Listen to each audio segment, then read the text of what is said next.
Nobody gave you the job description. There was no moment where someone sat you down and said, "From now on, this is your responsibility." It just happened. You learned to read the room before you entered it, to recognize tension in silence, to predict the mood of the evening from the sound of footsteps or the way a door closed. Without being asked, you became the emotional support system of your family. And no one called it work.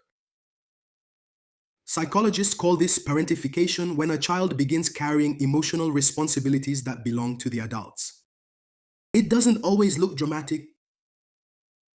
Sometimes it's subtle, being the one who checks if mom is okay,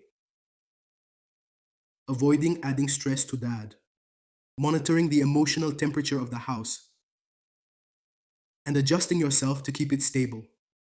You weren't just growing up, you were managing. And the cost of that role is something many people only understand later. Because growing up requires space. Space to be curious without it being useful. Space to feel sad without fixing someone else. Space to not know who you are yet. But when your energy is spent regulating someone else's emotions, there's very little left for discovering your own. That's why, as an adult, when someone asks, "What do you want?" well, you might go blank. Not because you don't care, but because you were trained to prioritize someone else's inner world over your own. And underneath that blankness is often guilt. Guilt for wanting more. Guilt for setting boundaries. Guilt for choosing yourself. There's also a physical cost.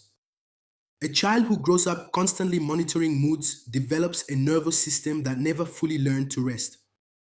It stays alert, scanning, anticipating, even in calm moments.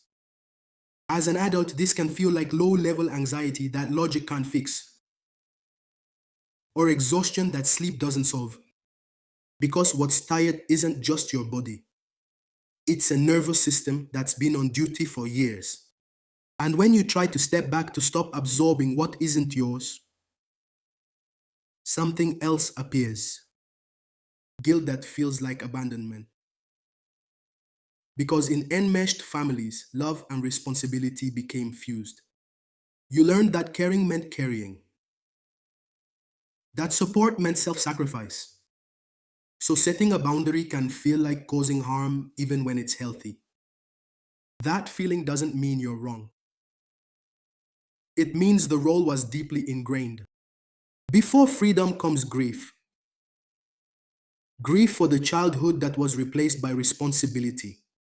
For the protection that should have existed. For the space you didn't get to have.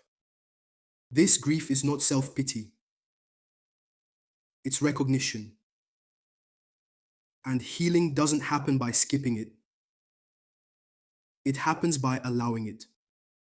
Reclaiming your life doesn't happen all at once. It happens in small moments. Pausing before you absorb someone else's emotions. Letting others sit with their discomfort. Asking yourself, what do I feel? What do I want? And taking the answer seriously. You were never meant to be the foundation holding everyone up. You were meant to be a person. And it's not too late to live that way.